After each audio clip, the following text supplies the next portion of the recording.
I think I've just witnessed one of the most controversial movies ever made. And I don't think I'm qualified to really talk about all the many controversies this movie is probably going to create. I'm into movies. I like to be entertained. When it comes to other stuff like the world and politics, I like to be informed, but I'm not really qualified to give you any political enlightenment. So that's my warning about this review. If you're looking for that kind of enlightenment, you might want to look somewhere else.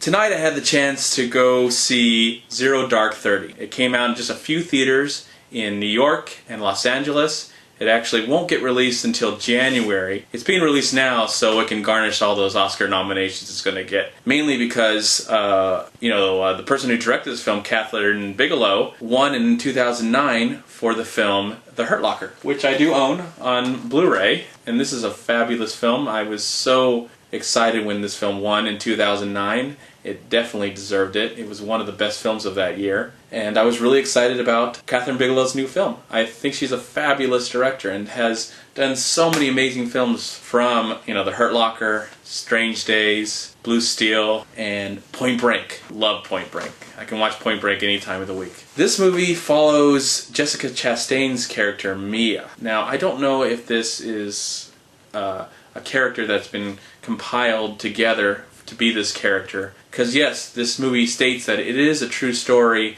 and that it is presented and it says it's got, it's done its research and stuff like that. Some might feel that it may not be totally entirely true, but when you go to a movie, even when a movie says true story, you got to take into account that it is a movie, it is a piece of entertainment, it's going to take something true and then it's going to exaggerate, make it more exciting and interesting for an audience to appreciate and to enjoy, because they're going to be in there for 3 hours. This movie is almost 3 hours long. It has a lot of interesting things to say and to talk about, but it's not a character-driven story. I never felt really connected to anybody that was on the screen. We don't really get to know Jessica Chastain as a human being, what she likes to do during the summer, or if she's married, or if she loves her job. I mean, I guess that's probably stated that she loves her job.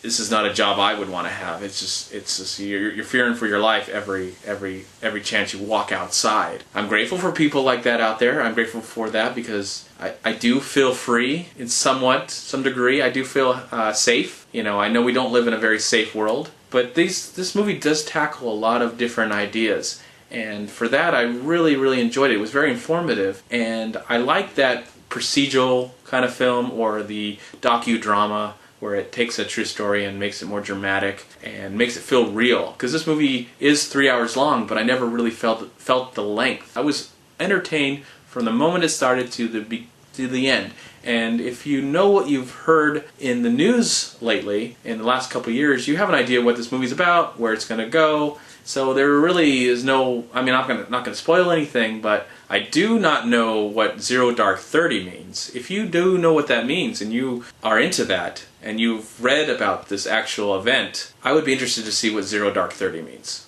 And I just don't know. And call me an idiot. I'm an idiot. Sorry. There's a lot of other actors in this film like James Gandolfini and Mark Strong and Chris Pratt and Joel Edgerton, and it's good. You see them and they serve the purpose. I have to say the final act of this movie, and when we get a chance to see the men in action as they're performing what they've been trained to do, for me that was the greatest part of the movie. It was intense. It was very surprising and terrifying at the same time. I did feel a little bit watching that, feeling what I felt when I saw Black Hawk Down, but Black Hawk Down is more of an action movie.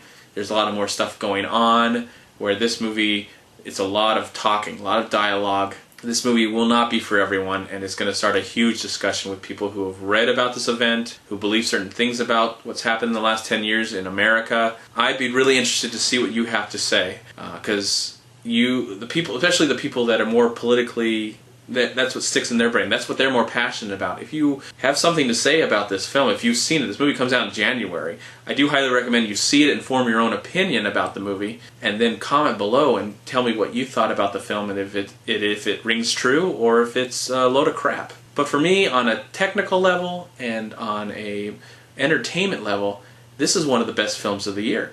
This is a film that has my attention, and I enjoyed it. I love the acting, especially by Jessica Chastain. The cinematography, it's directed beautifully by Catherine Bigelow. It shows that you don't have to have balls to make a film like this.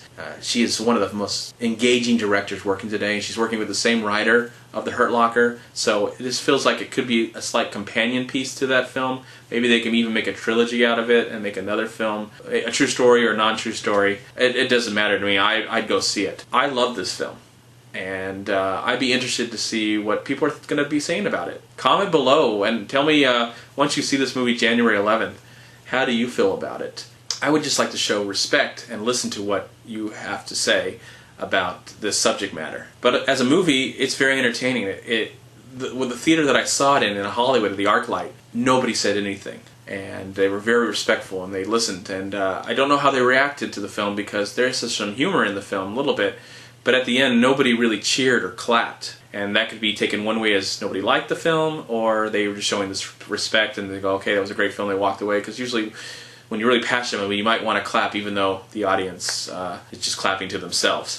But I love this film. Zero Dark 30 is one of the best films of the year. It is going to be on my top 10, which I should compile very, very soon, hopefully in the new year. I got to see a few more films, and then I'm going to compile my list for the best films of 2012. This will be on that list. I can just let you know I don't know where yet. I give Zero Dark 30 4 stars. Please like, comment, and subscribe to my channel. I'm also on Twitter and Facebook, and please go to WeLiveFilm.com and subscribe right here on YouTube to We Live Film, and also go to WhoYouTube.com.